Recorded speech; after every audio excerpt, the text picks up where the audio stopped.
ले लिया। अब नगिन हो गई, निर्वस्त्र हो गई, शर्म की वजह से ब्राह्मण के घर तो नहीं गई।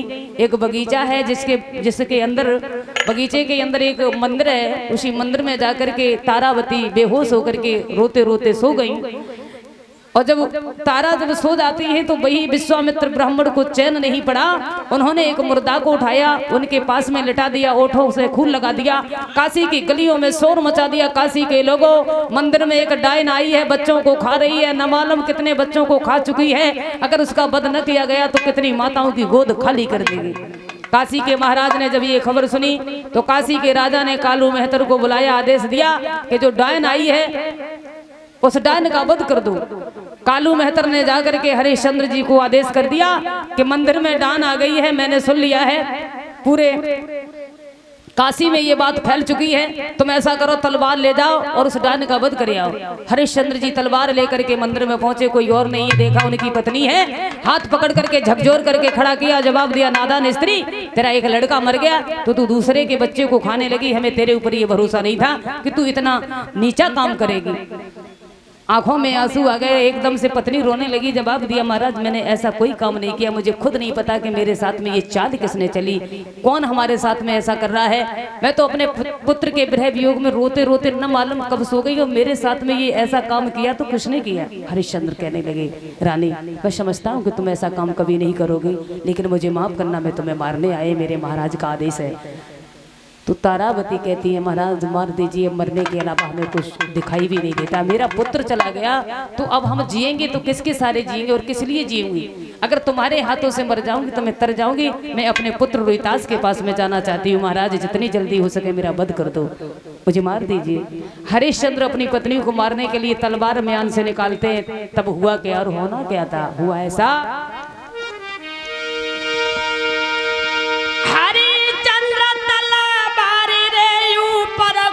ददाई उठाई,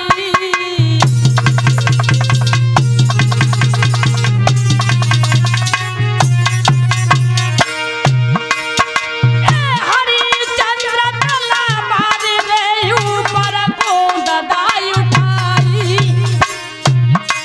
सोई विश्वामित्र ने भाग के, विश्वामित्र ने भाग के कही लई झपट कलाई,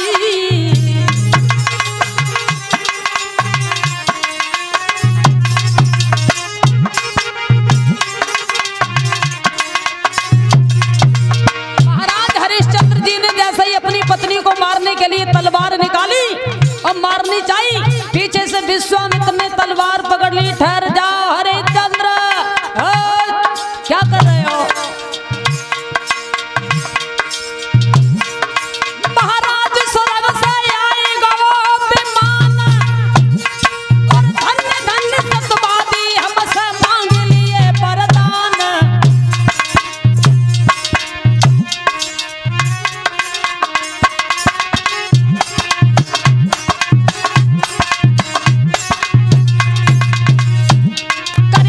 भजन भगवान का नुकसान नहीं होगा, कर ले भजन भगवान का नुकसान नहीं होगा।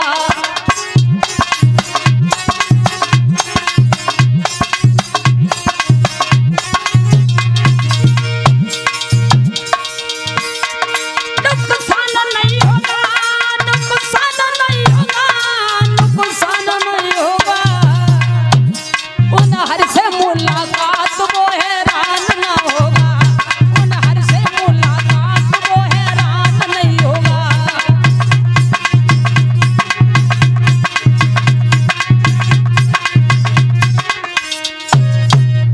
एकदम से स्वर्ग से विमान आता है, विश्वामित्र जी ने तलवार पकड़ी, जवाब दिया, क्या कर रहे हो हरिश्चंद्र जी। हरिश्चंद्र ने पीछे मुड़ करके देखा, जवाब दिया, ब्राह्मण जी आप तो हमें वही लगते हो, एक दिन मेरे द्वार पर आकर के मेरा सब कुछ मांग लिया। बोले हाँ हम वही हैं, मैं विश्वामित्र हूँ। हे हरिश्चंद्र जी तुम्हारे गुरुदेव वशिष्ठ में हमसे विवाद हो गया था। वो कह रहे थे कि तुम बहुत बड़े दानी राजा हो और इस पर हमें विश्वास नहीं था, इसलिए मैंने तुम्हारी कड़ी से कड़ी परीक्षा ली। परीक्षा में तुम सफल हो गए, हम तुमसे बहुत प्रसन्न हैं, तुम हमसे वरदान मांग लो। बोले हम तुमसे वरदान मांगे? एक दिन हमारे द्वार पर भिखारी बन करके आए और भिखारियों से हम क्या मांगे, बस हम इतना कहेंगे जैसी परीक्षा तुमने हमारी ली ऐसी परीक्षा कलयुग में किसी भैया की मत लेने पहुंच जाना, और कुछ नहीं कहेंगे। मांगना चाहे तो मेरी पत्नी मांग सकती है, क्योंकि मेरी पत्नी ने मेरे साथ में बड़ी मुसीबतें उठाई हैं, कष्टों को झेला है, उससे पूछ लो। उनसे कहा बेटी तुम ही हमसे कोई वरदान मांग लो। बोले हे ब्राह्मण जी, भगवान का दिया हुआ मेरे पास में सब कुछ है, किसी भी चीज की कोई कमी नहीं है, अगर फिर भी आप हमें देना चाहते हो तो बस इतना वरदान दे दो, जब जब हम पृथ्वी पर नारी बन करके आए तब ये महाराज हमारे पति बने और ये पुत्र मेरी ही कोख से जन्म ले, का तथास्तु ऐसा ही होगा। महाराज हरिश्चंद्र जी ने अपने पुत्र को अयोध्या का राजा बनाया, राज तिलक किया, इनके लिए स्वर्ग से विमान आया, उसी विमान में अपनी पत्नी को लेकर के बैठ जाते हैं और ये स्वर्ग धाम के लिए प्रस्थान करते हैं। बोलिए गोविंद भगवान की, बोलिए आनंद कंद भगवान की। आइए अब गौर करते हैं भगवान योगी राज कृष्ण के बारे में कि भगवान कन्हैया का अवतार पृथ्वी पर हुआ तो